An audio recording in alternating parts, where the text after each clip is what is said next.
Hello, all the dear students of class 10th. Today I am going to start your second chapter of economics, which is titled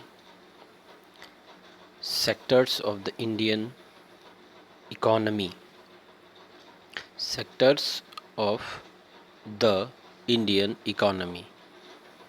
In this chapter, we will try to understand the different sectors of the Indian economy and what kinds of the points come under this in detail. But before it, the first heading, as you can see, sectors of economic activities. Let us look at these pictures. अब इन pictures को देखिए। यहाँ पे अखबार वाला, here कुली, यहाँ ईंट भट्टे पे काम करने वाले, and here is a woman selling clothes and they are just engaged. ये अफीम की खेती है, तो specially you can say they all are doing some work in different kinds of the field, so that is very important here. और यहाँ पे आप देख सकते हैं at these pictures you will find that people are engaged in various economic activities. लोग अलग अलग इकोनॉमिक एक्टिविटीज़ में जो है वो इंगेज हैं। Some of these are activities producing goods, और कुछ लोग इस तरीके की एक्टिविटीज़ में इन्वॉल्व हैं जिसमें क्या होता है, सामान का प्रोड्यूसमेंट होता है। सम अदर्स आर प्रोड्यूसिंग, और कुछ इसमें हम लोगों ने देखा कि क्या प्रोड्यूस कर रहे हैं, सर्विसेज, सेवाएं दे रहे हैं। These activities are happening around us, ये एक्टिविटीज़ हमारे आसपास, हमारी सराउंडिंग्स में happening every minute, even as we speak, उस समय भी हो रहा है जब हम बात कर रहे हैं। How do we understand these activities, हम कैसे इन एक्टिविटीज़ को समझ सकते हैं। One way of doing this is to group them और the classify them using some important criterion. ठीक है, इनको प्रॉपरली अंडरस्टैंड करने के लिए, प्रॉपरली ग्रास्प करने के लिए हम लोग क्या करेंगे कि इसको अलग अलग ग्रुप में डिवाइड कर देंगे, क्लासीफाइड कर देंगे कुछ इम्पोर्टेंट क्राइटेरियन में। And these groups are also called sectors, और यही जो ग्रुप डिवाइड होते हैं अंडरस्टैंड करने के लिए, तो इसी को हम लोग क्या कहते हैं, ग्रुप्स कहते हैं।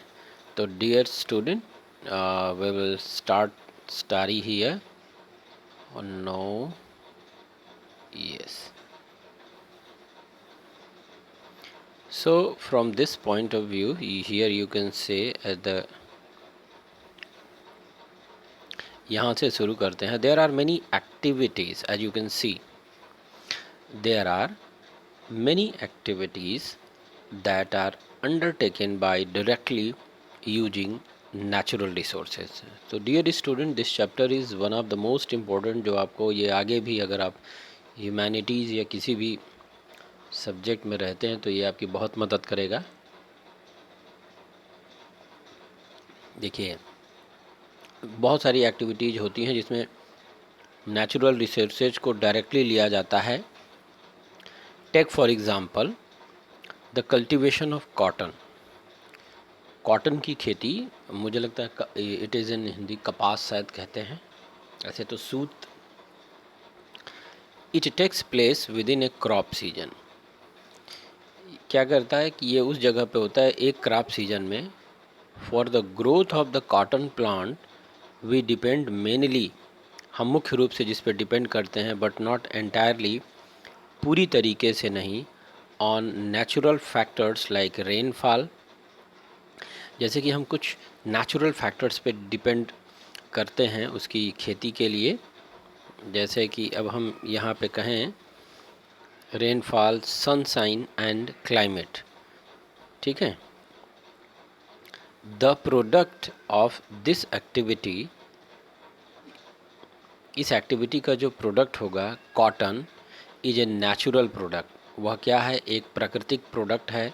Similarly in the case of an activity like dairy, we are dependent on the biological process of the animals and availability of fodder etc. ये बायोलॉजिकल प्रोसेस पर डिपेंड करता है, animals and availability of fodder, उनके चारा पर। The product here, जो भी product यहाँ पर है, like milk also is a natural product, वो क्या है, एक नेचुरल प्रोडक्ट है। सिमिलरली मिनरल्स एंड ओर्स, इसी तरीके से जो मिनरल्स हैं और ओर्स हैं, आर आल्सो नेचुरल प्रोडक्ट्स, वो भी क्या होते हैं, नेचुरल प्रोडक्ट्स होते हैं। When we produce a good by exploiting natural resources, और जब हम उत्पादन करते हैं किसी नेचुरल रिसोर्स को एक्सप्लॉइट करके, ठीक है, it is an activity of the primary sector. तो डियर स्टूडेंट, आप ये समझ जाइए कि जब भी हम किसी नेचुरल रिसोर्स को एक्सप्लॉइट करते हैं और उसमें से जो कुछ आता है, उसी सेक्टर को क्या कहते हैं, प्राइमरी सेक्टर कहते हैं। जैसे आलू उगाया, खेती कुछ भी की, कच्चा लोहा निकाला, this all kinds of sectors are the primary sector, जिसमें हम रूबरू होते हैं नेचुरल रिसोर्सेज से directly. Okay, so this is very important. अब यहाँ पे हम देखेंगे why primary. The question is again here, why it is called the primary. This is because it forms the base for all other products that we subsequently make. Dear students, it is called so because ये forms the base of all other products, ये अन्य दूसरे products का base तैयार होते हैं, base होते हैं, जिनके आधार पर हम आगे की चीज़ें बनाते हैं। Since most of the natural products, हम चूँकि ज़्यादातर प्राकृतिक जो प्रोडक्ट्स होते हैं, we get are from agriculture, कहाँ से हम पाते हैं, एग्रीकल्चर से पाते हैं। Dairy, fishing, forestry, this sector is also called agriculture and related sector. Primary sector is also known as agriculture and related sector. So this point should be very important, आप इसको कम से कम, ठीक है, 2 से 3 बार देखिएगा, otherwise you will not be able to understand. Now the next we are going to discuss about the secondary sector. The secondary sector covers activities in which natural products are changed into other forms. क्या होते हैं, natural products जो है वो दूसरे form में change किए जाते हैं through the ways of manufacturing, manufacturing के रास्तों, that we associate with industrial activity. It is the next step after primary. ये प्राइमरी सेक्टर या प्राइमरी के बाद ये अगला स्टेप है. The product is not produced by nature. और इसमें जो प्रोडक्ट होता है वो नेचर के द्वारा प्रोड्यूस नहीं किया जाता, but has to be made and therefore some process of manufacturing. बल्कि इसे बनाना पड़ता है और यह कौन से प्रोसेस से गुजरता है, इसके लिए मैन्युफैक्चरिंग के. इज एसेंशियल, इसके लिए इम्पोर्टेंट है. This could be in factory, यह कहाँ हो सकता है, एक फैक्ट्री में हो सकता है, एक वर्कशॉप में हो सकता है, और एट होम, या फिर एक घर में हो सकता है. For example, using cotton fibre from the plant. अगर हम देखें कि कॉटन का फाइबर हम प्लांट से लेके यूज करते हैं, ठीक है, और फिर क्या करते हैं, स्पिन यार्न, धागे को कातना होता है. स्पिन का मतलब क्या होता है, जैसे तकली, चरखा, these all kinds of the thing, या फिर आजकल मॉडर्न मशीनरी यूज़ होता है उसके लिए, स्पिन करने के लिए. एंड वीव क्लॉथ, और उससे क्या होता है कि कपड़े को बुनते हैं. Using sugar cane as a raw material, हम क्या करते हैं, गन्ने को एक रॉ मटेरियल के रूप में यूज करते हैं. वी मेक शुगर और गुड़, क्या करते हैं, उससे गुड़ या शुगर बनाते हैं. We convert earth into bricks, हम मिट्टी को क्या करते हैं, ईंटों में, and use bricks to make houses, और इन ईंटों को प्रयोग करते हैं कहाँ, घर और इमारतें बनाने में. Since this sector gradually became associated with the different kinds of industries that came up, it is also called as industrial sector. इसको भी क्या कहा जाता है, इंडस्ट्रियल सेक्टर कहा जाता है. After primary and secondary there is a third category of, इसको तो this is very important dear student कि इसको इंडस्ट्रियल सेक्टर भी कहा जाता है. तो secondary sector is also known as industrial sector. And for clearing the concept difference between the primary sector and the secondary sector, primary sector which is also known as agriculture and the related sector, and secondary sector which is also known as the industrial sector, you can understand in much better way by listening and watching these topics. Okay, so the next one is what हम देखेंगे after primary और secondary के बाद.